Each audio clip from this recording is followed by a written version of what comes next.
God's word. Now, if God said he laid the earth on its foundations and put a firmament over us, then that's exactly what he did. See, in the Bible, God told Isaiah the difference between a ball and a circle. God knew exactly what wordplay he was using in the Bible to describe the earth. In the Bible, God also speaks about the four corners of the earth. A ball does not have corners, but a flat surface do. Now, when I say four corners of the earth, this is what I mean. The same way that man made a compass, a circle compass, and put north, east, south, and west, I'm speaking of exactly that. God also says in the Bible that he set a compass upon the face of the earth. Now, remember when I said that God made the earth as a compass? Okay, so let's talk about it. Now, the compass only recognizes north. North always points towards the center. Can the earth pole. really be flat? Any She other makes a good direction case. is only based off the direction of north. How could a compass point south on a globe if they are saying that south is downwards? East and west are curved lines that constantly readjust to align with north. So y'all question is, how come when I'm flying in a plane, I end up in the same place I came from? Well, that only happens with east and west. So if you say that you circled the whole world and ended up in the same place, that's because you were going east and west. But let me tell you something. Traveling south is a whole different ballgame. See, because south is any direction leaving the center. See, because if you begin to head south, you will reach the Antarctica ice wall. So traveling south, you will never end up back at the same place. I'm not sure about the Antarctica ice wall. They won't allow y'all to travel south and end up at the ice wall. Like, bruh, come on. Even the compass don't want you traveling south. That's why it always points back to north, telling you to turn around every time you start to travel south. See, because if you decide to keep going and get past that ice wall, you will realize there is, in fact, a firmament over us, keeping anyone from leaving this earth. We couldn't be living in a globe if we wanted to. See, water has to be contained. They say that the earth is 71% water, so that by itself would be impossible. And I know y'all probably be wondering, where do rainbows come from? Now, scientists will tell you they self, to make a rainbow, you need water, light, and a mirror. See, when God said he created the firmament, he spreaded it out like a molten looking glass. See, them big rainbows that you see is proof that we live underneath the firmament. It's the sunlight reflecting off of the firmament to remind us of his promise to never flood the earth again.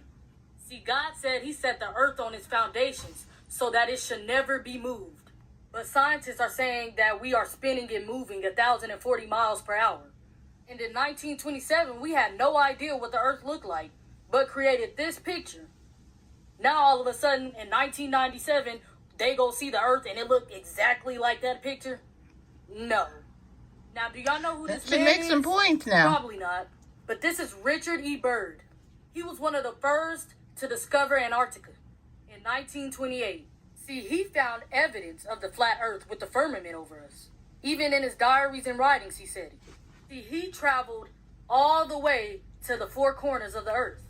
See, and when he found this discovery, what did our government do? They all went down to Antarctica 3 years later to claim a piece of it and to keep the truth hidden from us. That's why the Antarctica ice wall today is just like Area 51. Nobody could go there. Why is that? Are they hiding the truth? See, because that's what it seems like. Because that's what it is. See, and they just keep telling y'all all these lies and y'all just get brainwashed by it. They tell y'all they fly to the moon. See, because my question is, how you gonna fly to the moon when God said he made two great lights, the greater light to rule the day and the lesser light to rule the night? Meaning that the moon and the sun ain't even solid objects. They're luminary. You can't just go up there and land on it. Like, come on, bro. Everybody know that landing was fake. The flag up there waving. You could see a shadow on the moon. Y'all talking about the stars is outer space. But in the videos and in the pictures, there's no stars in space. See, because y'all going to have to do more than that to convince me. Because in Romans 3 and 4, God said, let Yah be the truth and every man a liar. She makes some points. She makes some points. How do sunsets work if the earth is flat? See, in Job 9 and 7, God says, who commands the sun and it does not rise? See, on y'all's globe earth, y'all believe that the sun is setting and rising, But in reality, it's all just about perspective. For example, have y'all ever heard of a vanishing point? See, because in reality, the sun and the moon are not setting and rising. They are rotating. See, because the farther that is getting away from us to rotate around the earth, it's seeming as if it's going down. And the closer that it's getting from making its way back around to us, it seems as if it's rising.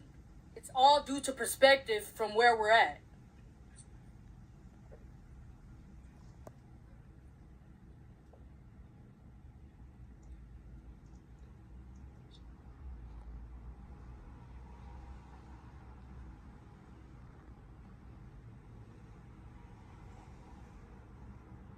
Okay, so y'all like, yeah, nah, I mean, that sound good. But how do seasons work then? See, what I need y'all to know is that the sun and the moon are actually closer than what they are telling y'all. The sun and the moon are inside the firmament with us. See, electromagnetism actually perfectly explains how the sun and the moon rotates on Earth. See, the sun and the moon are not rock or gas. They're light sources. Now, these light sources are in the shape of a disk that rotate the Earth like a clock, but in a coil-like spiral, dictating the seasons and the climate as it goes. See, now when the sun is beyond the equator ring, the northern hemisphere experiences summer, and the southern hemisphere experiences winter. Inversely, when below the equator ring, the southern hemisphere will experience summer, and the northern hemisphere will experience winter. They got y'all thinking that there's life beyond the earth. There is no space. There is no other planets out there. God says he sits at the top of the firmament. Those planets that y'all are seeing in those telescopes, those are called wandering stars. All of these are light some sources. of this stuff I got to really wonder about. Objects. All right, Anaya, so how does a solar eclipse work on a flat earth? And why can't we see stars during an eclipse of the sun and the moon? See, God says in eclipses, the sun will be turned